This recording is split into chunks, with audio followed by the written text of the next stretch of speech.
Thank you so much for joining us, Kayode. Yeah, Now, thank you. now, what do you make of this continued onslaught by Boko Haram?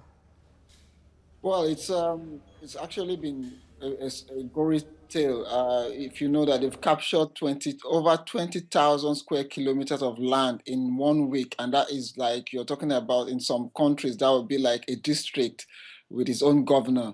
I think what is actually quite pathetic is that we're not even looking at the humanitarian angle in terms of yes, they captured territories, but people are being displaced.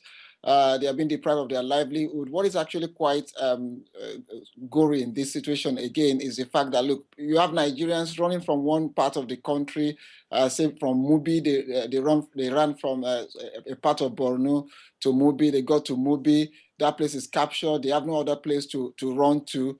They think there's a safe haven in another city, they go there, that place has been captured by Boko Haram.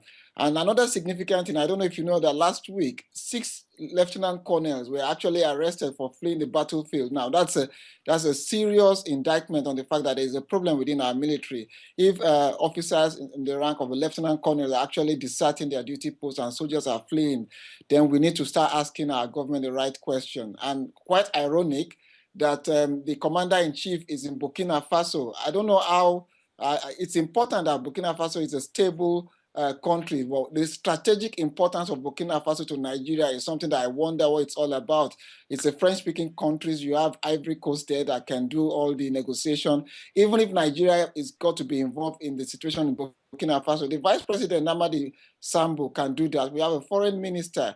Then the president should get busy with his service chiefs and give them high hopes, provide them with the facilities and the equipment they need to flush out the Boko Haram elements. Lastly, let me also say that we are paying for not going into Sambisa. Sambisa forest is the base of Boko Haram. That is where they plan from. I don't know why we're actually too scared to actually go into Sambisa forest and destroy this the command and control structure of the Boko Haram elements. It's amazing. Sometimes you actually think if Nigerian government are collaborating with Boko Haram in this insurgency. That's the way it comes across to analysts. All right, Mr. Kayode, thanks for that thought. You just put it forward now. But the federal government claims the insurgency is a political strategy to prevent this.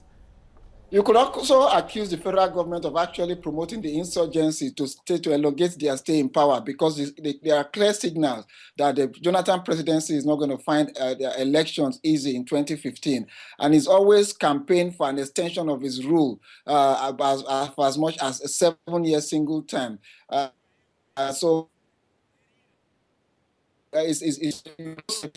forward that most of the votes are coming from the northeast of Nigeria and from the northern region, would actually be interested in decapitating and the diminishing the population there, making sure elections are not all there, so that he is going to benefit from the insurgency in the northern region. So that argument is actually false. It is stupid. It is one of the reasons we say the Nigerian government must stop chasing shadows and start doing what they are voted in to do. That is fight insurgency, providing security for Nigerians, irrespective of where they come from. I mean, it's also the same fallacy they go about accusing every other person but themselves of not tackling Boko Haram. I mean, who else the Nigerian army, the Nigerian Air Force, who asked for $1 billion in the past a few months to fight insurgency? It's the Nigerian government. They need to explain to Nigerians how they are spending their money. We should stop this game's blame. The Nigerian government should seek for help if they are not able to calm Boko Haram, or just now, more Kayode, or less. Now, Kayode, Boko Haram members have asked residents not to flee the captured areas as they will be safer under the Boko Haram sect than elsewhere. Now, how reasonable is this? Nobody is safe under a callous, murderous gang who cannot even, you see, these guys are, these elements are the worst of Nigerians, the worst of any humanity. They cannot guarantee safety of any Nigerian. We've read about them decapitating the hands of people, of killing and torture. We've seen YouTube video, and they've been very proud of it. They kidnap girls, they rape girls. They cannot guarantee the safety of any Nigerian. But what is actually worse is that the Nigerian government in itself cannot even guarantee the safety of Nigerians.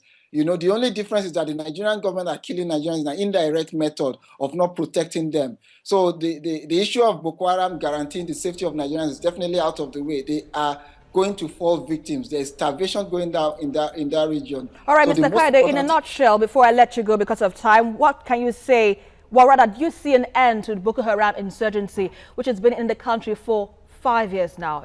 Very briefly.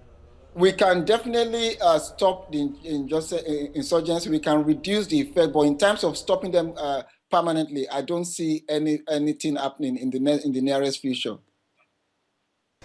All right, thanks a lot, Mr. Kayode Ogundamisi, for sharing your thoughts with us on TVC News Bulletin at this time. Thank you.